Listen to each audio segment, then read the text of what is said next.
amarré aux nuages.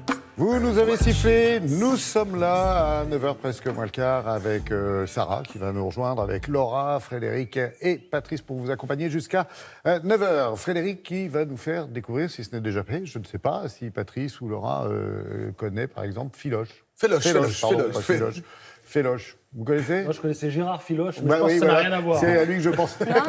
alors Féloche, les amateurs de chansons le connaissent. Féloche, il s'est déjà fait... Nous, on n'est pas du tout amateurs de chansons. Quoi. Nous, on est... Les amateurs, les vrais, férus de chansons, ceux qui se lèvent en pensant chanson, ceux qui se couchent en pensant... aiment la chanson. Ceux qui pratiquent la chanson, voilà. À texte ou à sifflement, parce que là, voilà. franchement, les mots sont dans ce c'est l'originalité du Féloche en question. Voilà, le Féloche en question, il a eu le prix Francis Lemarque en 2014, que lui a remis la SACEM. Il a été quand même révélation, il était nominé dans les révélations des victoires de la musique en 2015 aussi. Donc, il a déjà fait un petit peu parler de lui. Il est produit, il a été produit par le producteur et le créateur du groupe Gotham Project, Philippe Cohen-Solal, qui avait vu ce garçon siffler, qui s'était dit, lui, il a vraiment quelque chose. Il ne fait pas que siffler. C'est vrai que le silbo, ça reste aujourd'hui sa carte d'identité. C'est ce morceau-là que l'on vient d'entendre, où il siffle, qu'il a fait connaître. C'est quelqu'un d'assez atypique, d'une famille déjà un petit peu... Il est un petit peu perché, le monsieur, quoi. Quand vous le rencontrez... C'est un artiste, un musicien, musicien, perché, c'est un compliment. C'est un compliment chez moi. Le papa était aussi compositeur. Le papa a fait des musiques de films, notamment pour les films de Bertrand Blier. Il a fait quelques génériques de télévision, notamment pour Jean-Luc Delarue. Le papa était aussi fantasque. Le papa nous a quittés en 2014. Le fils marche dans les pas de son papa, le petit Félix Lebar, plus connu sous le nom de Féloche. Il était sur scène et vous savez quoi? On y était aussi. Ça tombe bien. Allez, on y va.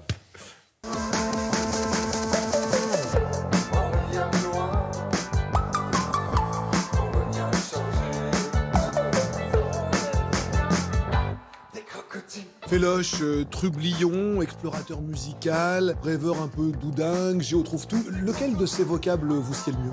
J'essaye d'être un artiste dans mon époque. Donc en fait, c'est un peu tout ça.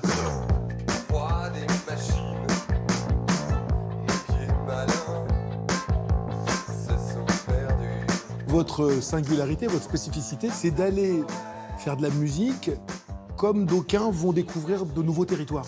Alors c'est vrai que je reste, je pense, très naïf dans ma façon d'aborder les sons, la vie aussi. Je pense qu'il faut garder une part d'enfance quand on découvre même des gens, même des personnalités et des cultures. Et je pense que c'est important de rester étonné. Oh, ah ouais. Once the throne was high on Babylon. No one could see where. Vous avez quitté l'enfance un jour? On la quitte, on fait des allers-retours. Je suis moi-même papa, donc on peut pas avoir 15 ans quand... À un moment donné, il faut faire des allers-retours. Mais il faut s'inspirer de ses propres enfants pour continuer à s'amuser. Donc et parfois, on s'amuse plus qu'eux. Et on dit, hey, n'oublie pas de grandir pas trop vite, de t'amuser, profite un peu là.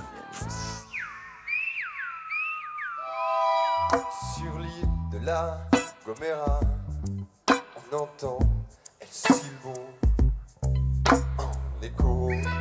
Votre plus grand succès à ce jour reste le silbo. Comment vous êtes arrivé à ce langage sifflé? D'où ça vient?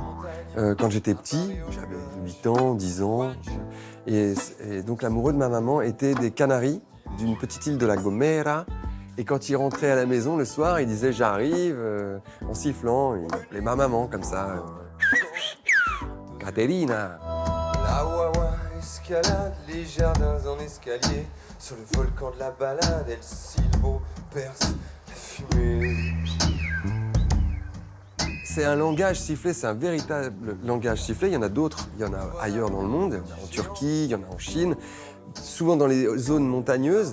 Parce que on va pas traverser 15 km pour dire « est-ce que t'as pas oublié les patates ?» Vous me diriez comment au silbo? Bonjour Télématin, c'est Féloche, je vous embrasse.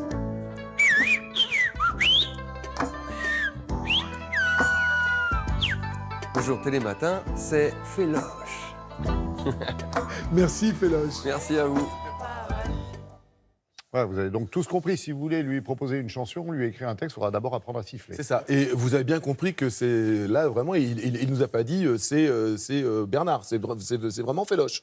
Vous sifflez le silbo couramment, Laurent. C'est ce que vous me disiez tout. Non, ce que je vous disais, c'est qu'effectivement, il y a plusieurs peuples, et notamment découverts en Amazonie, on parlait de l'Amazonie tout à l'heure, qui ne s'expriment que par sifflement encore. Voilà, c'est assez rare sur la planète. Et puis ça fait du bien de rencontrer de temps en temps des personnages un petit peu atypiques comme ça. Il aime bien les personnages atypiques. Son dernier titre, Elle est crocodile, où il ne siffle pas, où il chante, a été clippé par Yolande Moreau. C'est vous dire si voilà, ces deux-là doivent bien s'entendre ensemble.